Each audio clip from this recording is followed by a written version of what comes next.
Hello, welcome to Web of Stories. My name is Melinda, and it is Wednesday, and we spend our Wednesdays with Will. So if you're new to this channel, I have started a project where I'm reading through all of Shakespeare's plays, plus some of his poetry. And what I do is each month, other than May and December, I take those 2 months off. I pull, oh, I don't have it here. Anyway, I have a little tin with all Shakespeare's plays in it, and I pull out a play for the next month. And then we read it. So this month, September, is also Shaktember. So we did something a little bit different this month. Kelly at Books I'm Not Reading let me know a little bit before they made their announcement, so that I could do this poll when the announcement was made. She let me know what plays they're doing for Shaktember, one of which, Cymbeline, was the play we did in August. So not that one, but the rest of them. We did a poll of those, the people who are on my Discord and reading along, and you are always welcome to join us. And we did a poll for which one of those plays we wanted to do. And the winner was Twelfth Night. And I was really excited about this because I love this play, although I had never read it. When I was in college, between my junior and senior year, I did a summer term in England with my college program there. And we were at Cambridge, but we did go to Stratford-upon-Avon, and we saw an RSC production of this play, and I went into it not knowing anything about it. And I loved the play, and also it's very close to my heart because of that experience. So I was really excited to finally read Twelfth Night, and it did not disappoint, guys. So in Twelfth Night, we have two basic plot lines. The first one involves Viola and Olivia and Orsino and Sebastian and all this. Viola and Sebastian are twins. They're brothers and sisters, and they have been on a ship. This is before the story starts. There's been a shipwreck. The play opens with Viola coming ashore thinking that her brother has drowned. And she comes ashore in a land called Illyria. And so she decides to survive, that she is going to present herself as a man and go serve in the court of the Count Orsino. Because she's a woman on her own. What are you going to do? So she goes and she gets a job, and she becomes a very trusted aide to Orsino. And Orsino wants her, who he thinks is a him. She tells him she is a young man, a eunuch actually, named Cesario. He wants Cesario to help him court Lady Olivia, who is a noblewoman in Illyria, because diplomatically it makes sense for them to get married. And so Viola/Cesario tries to do this, but not only is Olivia not really interested in marrying Orsino, but Olivia also falls pretty quickly for Cesario. Problem, of course, being Cesario is actually Viola. And Viola also has fallen for Orsino, but Orsino thinks Viola is Cesario. So that's all very confusing. To make it even more confusing, Viola's twin brother Sebastian shows up, but he shows up on a different beach, and so he's running around too. He does not know that Viola survived, and Viola does not know Sebastian survived. But because they're twins, and the idea is because Viola is presenting as a man, they are identical. And so there was a lot of confusion of one person, of someone seeing Sebastian and thinking they're Cesario, and then they see Viola and they reference things that happened, and there's a lot of confusion around that. So that's a very, that sort of like gender bending is not uncommon in Shakespeare. And this is very much a Shakespearean kind of comedy with lots of running around and misunderstanding. And it's really Shakespeare comedy at its best. The second plot involves Olivia's steward named Malvolio, who's sort of like an arrogant, obnoxious person. And Olivia's maid, Maria, her uncle, and someone that her uncle wants her to marry, they come up with this plan to basically humiliate Malvolio as a big practical joke, wherein Maria fakes a letter that is supposed to have come from Olivia telling Malvolio that she loves him, and she wants him to do these ridiculous things, which amount to wearing yellow stockings and what they call cross ties or something. It's a certain way they tied their stockings, which apparently was very funny in Shakespearean England. And this plot kind of works a little better than they thought, to the point that Olivia starts to think that Malvolio is insane, and she has him not really committed, but under the care of her uncle. It's a whole thing. In this all thing, and this is not really important to either plot, but it's important to the message of the story, there is a fool in this play. Now, of course, we see fools in other Shakespearean plays, but he's very interesting here because he is quite clearly the least foolish person in this play, and he's the smartest person, which is not uncommon to see the stupid person be the smartest person sort of thing. So this isn't, beyond those two plots, this isn't a super nuanced play, but it is a very funny play. There's a lot of kind of slapstick, sort of misunderstanding kind of humor, which works really well and actually ages really well. So it's still funny to 21st century audiences. A real theme of this play is who we are versus who people see us as. So people see Viola is really Viola, but people see her as Cesario. And they look at Cesario, but it might actually be Sebastian. You know, they see Malvolio sees himself one way, but people see him the other way. And the only person who really seems to see people as they are, for the most part, he still gets kind of pulled in on the Cesario Viola thing, is the fool. One thing that I do really like about this play, I love the humor. I love the really fast pace of it, because a lot of it is just kind of like confusion, which works really well here. But one thing that I do really like about this play is what I commonly see in a lot of the Shakespearean comedies that I have read, and I have not read them all, so I'm only kind of, you know, I can only speak to the ones that I've read. There's frequently a vein of cruelty in them. Something really cruel happens. Now, and it's usually is trying to humiliate someone is sort of the common thing, which clearly does happen here. But what's different in this play is that there is an acknowledgement that that happened, and that it is cruel, and that it shouldn't have been done. And I think that's really interesting when you compare it, because, for example, we see a little bit of that in A Midsummer Night's Dream. We see a little bit of that in The Merry Wives of Windsor. So it is interesting to see that in this one, it's like, you know what, you guys did a bad thing, and you hurt someone who, you know, he was probably, no one really liked him, but he doesn't deserve to be treated like that. So I think this is I am surprised that this is not a play that is frequently taught in high school, because it is easy to understand, it is funny, and the nuance, I mean, there is depth there, but it's not Macbeth, okay? It's not Hamlet. So I think it's a pretty approachable play for teenagers. Now, as I said, I had seen a production of this in Stratford when I was 20 years old, and we're not going to talk about how long ago that was. I did not watch a new production of this since finishing it. I actually finished this 15 minutes ago, so I wanted to get the video done so I can put it out. You'll see it today, but this is Tuesday that I'm filming. I am going to be watching a production of it definitely in December, because Portland Center Stage here in Portland, Oregon will be doing a production of it, and I have tickets and I'm very excited.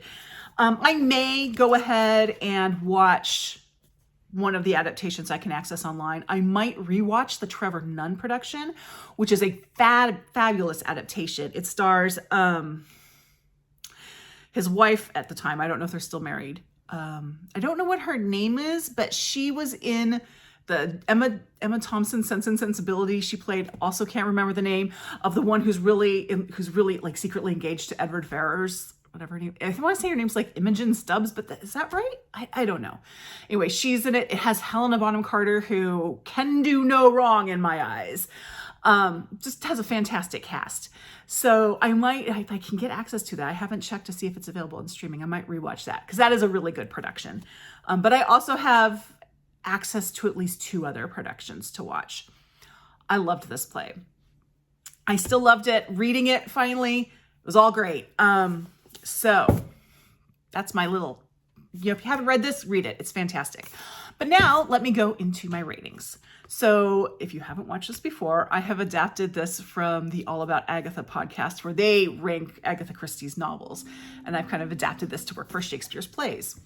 So I have a series of things that I rate 0 to 5 on, or 1 to 5, I should say, on. And then I get a subtotal. And then I have another category, which is of its time. So things that don't age well.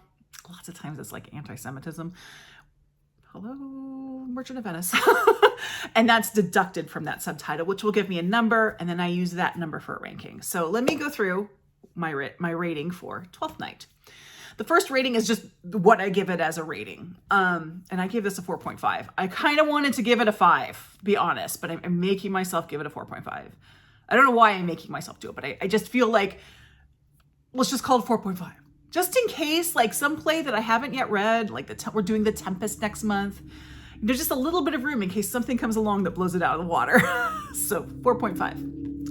And a reputation, and this is like how well it's known.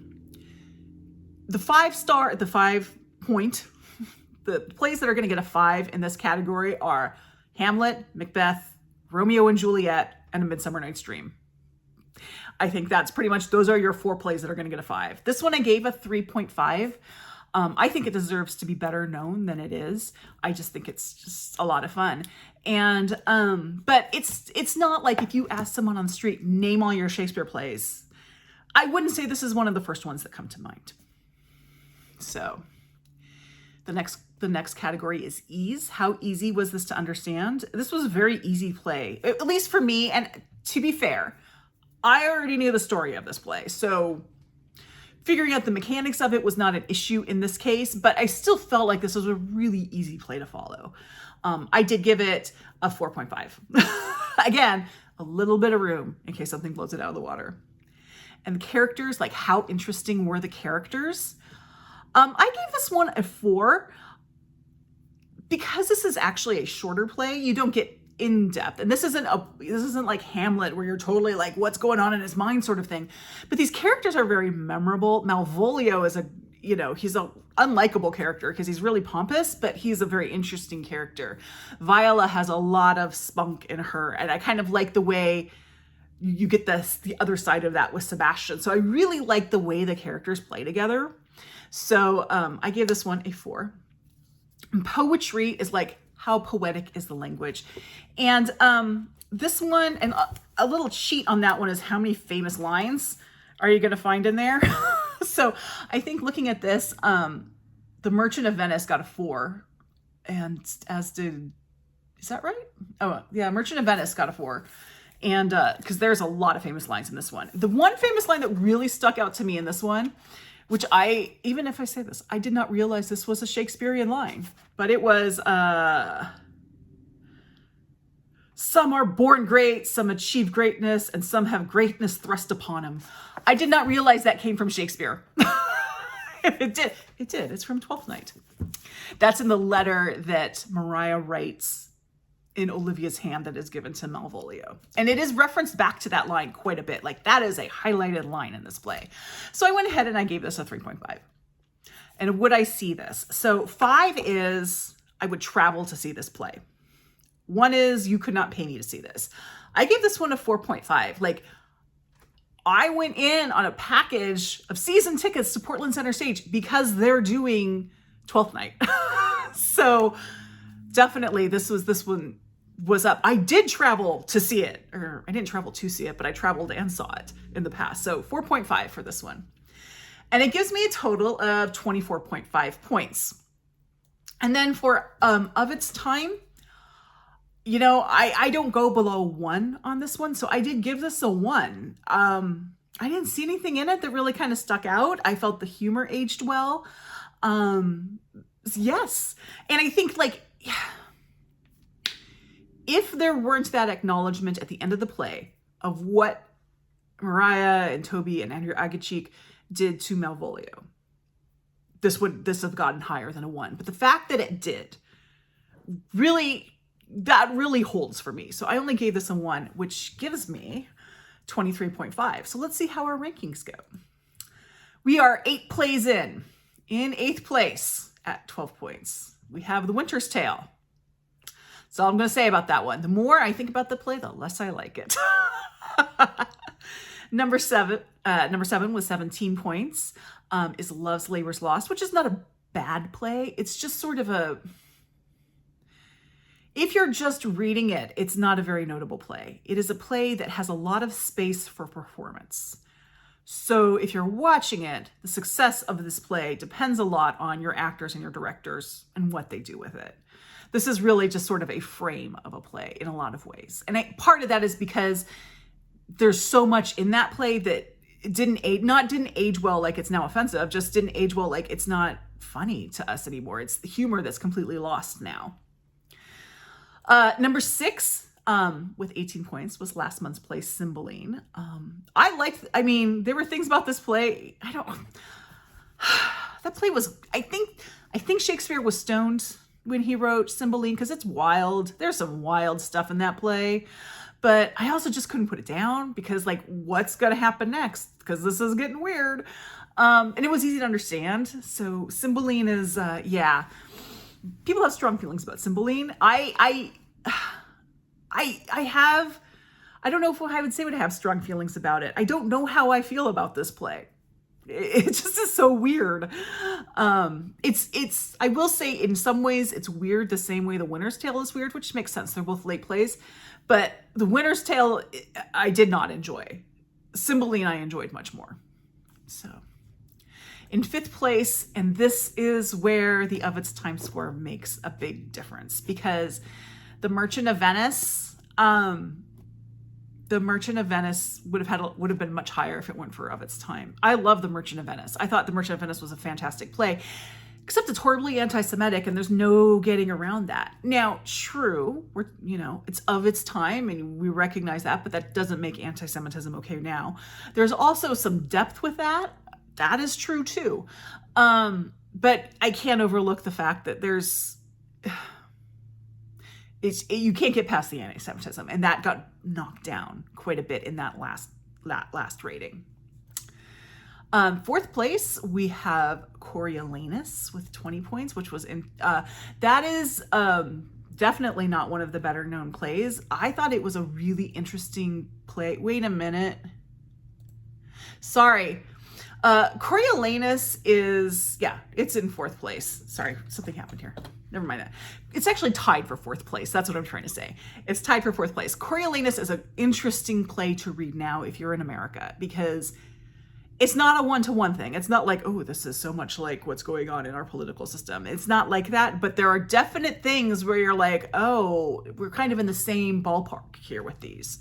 So I think Coriolanus was really helped by that in my ranking. Now it's tied with The Merry Wives of Windsor.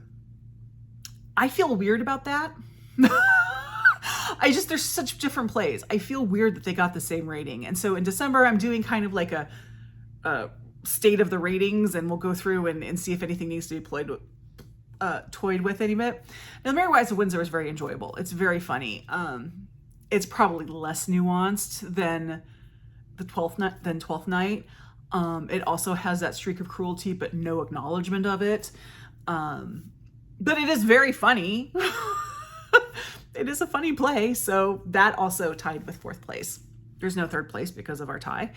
2nd place is Henry IV Part 1, which was a real surprise to me. I enjoyed that one far more than I thought I would, which means our number 1 is Twelfth Night. So this is our current number 1 play. And I'm very happy about that, because look at this. I really enjoyed this play, and I cannot wait to see it in December. And I may report back if I just noticed the light here. It was weird. Sorry about that. I have like blinds here. Now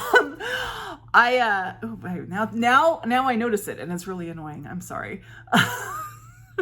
I may report back, as I sit here in a weird thing, try not to get labored. I may report back if I watch another. Well, I will report back in December after I see a production of this, but if I watch an adaptation before then, I'll report back. So that is Twelfth Night. As I said, or maybe I didn't say, I can't remember if I said this or not, but in October, our play is The Tempest. I have never read this, but it is my husband's favorite play, so I am looking forward to that. If you would like to join us, you can join my Discord, and on my Discord, the information's down below. And on my Discord, there's a thread called the Bard Room, and that's where we discuss this. You can also just, if you don't want to do Discord, you can reply in comments. It just sometimes takes me a while to get to comments. I'm sorry about that. But yeah, we would love to have you join us for The Tempest if you are interested. So thank you very much. Like, subscribe, and I'll see you in the next video. Bye-bye.